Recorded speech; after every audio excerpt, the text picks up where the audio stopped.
I see you wearing a Palestinian keffiyeh. My last name is Joachim. Does that sound Arab to you? No. It's Jewish. So I don't know where my family became Christian along the line, but clearly we have Jewish lineage. My people will never agree that from the river to the sea that this land isn't ours. Yeah. And then I see the same thing from the Palestinians. Correct, yeah. I don't see this coming from the political parties, not from Hamas, not from the PA, not from Bibi Netanyahu. No. It could only come, in my opinion, from a cultural shift from the bottom up. Correct. I do think that's the vibe.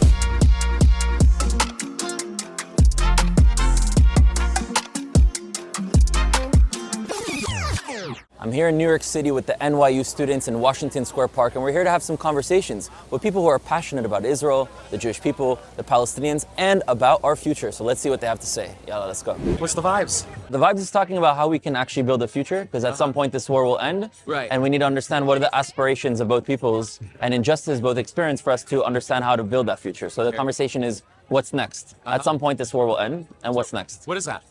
What does that look like then? Let's sit down and talk. So are you Palestinian yourself? I'm Syrian. So salam alaikum wa rahmatullah wa barakatuh. With you, brother. I'm Where are you from? Israel. You're Israeli. I live in Jerusalem. A lot of the work I do in Israel is bringing Israelis and Palestinians together, local activists, community leaders, for us to understand each other's identities, each other's histories, aspirations, suffering, which are all different for different peoples. Yeah. And I think there's not enough exposure for the Israeli side to the Palestinian narrative, to their history, to what they've gone through, and to what they seek to achieve. And I think vice versa for a lot of Palestinians to understand the Israeli side and the Jewish side. Part of what we're doing here today is to have a conversation of what can come next.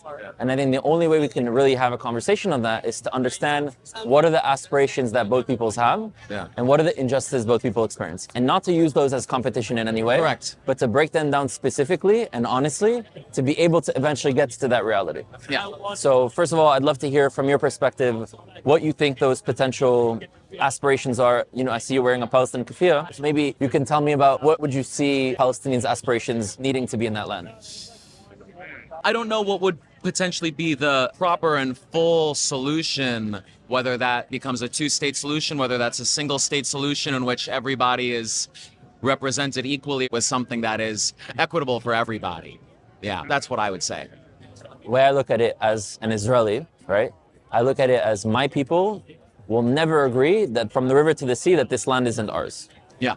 And then I see the same thing from the Palestinians. Correct, yeah. That from the river to the sea, this land is ours. Yeah. And I look at that and I'm like, well, can we both see it as ours? Can we both see it as this is the land of our ancestors and the land of our descendants, and we experience freedom, respect, honor, and equality on this land together? So I'm actually against the two-state solution, because I think that the majority of Israelis and the majority of Palestinians don't want to see that. The two-state solution is going to result in the same thing, admittedly. It's just a continuation of the status quo, which will only lead to more war. Yeah. And even if there was a Palestinian state erected in what is today the West Bank, eventually they would want the rest, and we would want the rest, and would lead us all down the West. But then I guess the issue is that even with the single-state solution, does that not then compromise the idea of an Israeli state?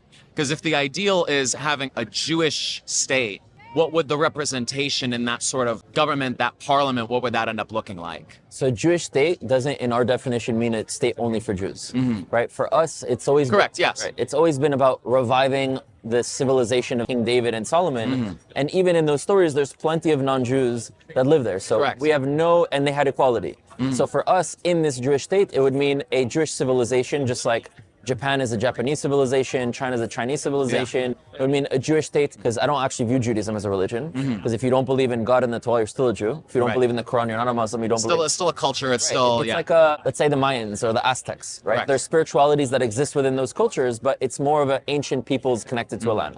So a Jewish state means reviving that civilization, but that doesn't mean that Palestinians living in this civilization that I call Israel can't call it Palestine and experience it as a Palestinian civilization. That can exist. Now, the problem, I think, for most Israelis is the demographic issue, right? If we were to include all the Palestinians in the West Bank and in Gaza and in Jordan and in the refugee camps in Lebanon and the diaspora everywhere, all of a sudden, how can you maintain a Jewish majority in such a place? So I think the rejection of the right of return for Israelis is not because they're against the idea of Palestinians themselves returning, it's that they're against what would probably come with it. So how could we solve and remove what comes with it for it to be okay for Israelis? And if it is a demographic issue, something that I've been working on for many, many years, unrelated to the conflict, is actually, if you look at the Jewish population today, we're about 15 million in the world. In America, 5.4 million, worldwide 15. That's only the descendants of 2.5 tribes out of 12. As the Israelites were 12 tribes, it's the tribe of Judah, Benjamin, and half of Levi. That means that you have 9.5 tribes of Israel that are still out there that have yet to return in Africa, in Asia, and in South America. And I'm working to bring those stories back to our consciousness and to reconnect them back to land. And if that population were to move back, and they would also get the right to return, then the demographic issues wouldn't be an issue. The next problem is, for a lot of Israelis, that Palestinians returning is not just a demographic thing, but also a cultural thing. Yeah. So many of these people are right now so anti-Israel. Right. And I understand why, because the experience of Israel is against them, so they are naturally against that. But from an Israeli perspective, when I try to tell them that we should be open to the right of return, it's like, how could you expect all these Palestinians that hate us, you're just going to let them come into our house? Right. Well, obviously, before we do that, we need to shift the culture. And the only way to shift the culture and for Palestinians to accept us calling it Israel, if we respect them calling it Palestine, is for them to experience Israel differently. If Israel's role in the West Bank was less one that was controlling and maintaining, and more so protecting and liberating and freeing and investing, and then all of a sudden they wouldn't have a problem with this country. And I think many Palestinians abroad in the diaspora would not be against our achieving our aspirations. And I think changing the experience Israel has towards Palestinians and bringing the tribes of Israel back home is what needs to come first in order to then allow the Palestinian aspiration to be included within the Jewish side. I would agree in the sense that I do think that everybody, whether you're Israeli, whether you're Palestinian, I think truly everybody wants peace. The way that certain people go about it is very different. There's no justification for those on the extreme ends. But I think for the common day people, everybody just we want the same thing. You know, everybody wants to be able to go to a coffee shop and have a coffee, sit on your veranda and enjoy, you know, your morning tea with your family. Everybody wants to be able to have peace. So I do agree. I do think that that's the vibe. So long as they can end up establishing something that does properly represent all people, I think it would then be successful. And it's something we've never tried to. I know. It's either been Israel or Palestine. When Israel is Palestine, Palestine is Israel. It's the same thing. Or two states, or status quo of we're just going to live with what we have right now, which is not right for anyone. Which is not going to do anything, So my only vision towards the future, because I don't see this coming from the political parties, not from Hamas, not from the PA, not from Bibi Netanyahu. No. It could only come, in my opinion, from a cultural shift from the bottom up. Correct, yeah. And from a change of mindset that many Israeli students and Jewish students here start to engage with the Palestinian narrative from a place of compassion and understanding, and not even just as like a fellow human case, as their cousins. Because many Palestinians actually descend from Jews themselves. Correct, yeah. You know, even between Syrians were cousins of the region. My last name is Joachim. Does that sound Arab to you?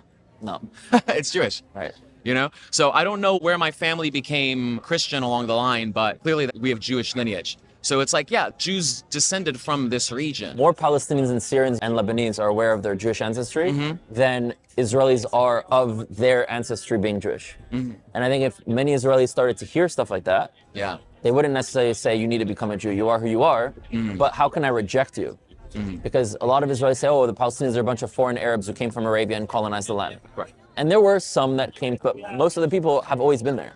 Correct, and so if we started to see them as we actually have the same ancestors, then it's much harder to position them as outsiders and foreigners that we can't come together. So those are the kinds of conversations we're trying to have to bring more nuance into this and more light. Brother. Pleasure talking with you, man. Likewise. What was your name again? Rudy. Rudy. Mark. Nice. Have a good day, brother. Likewise. Thank you.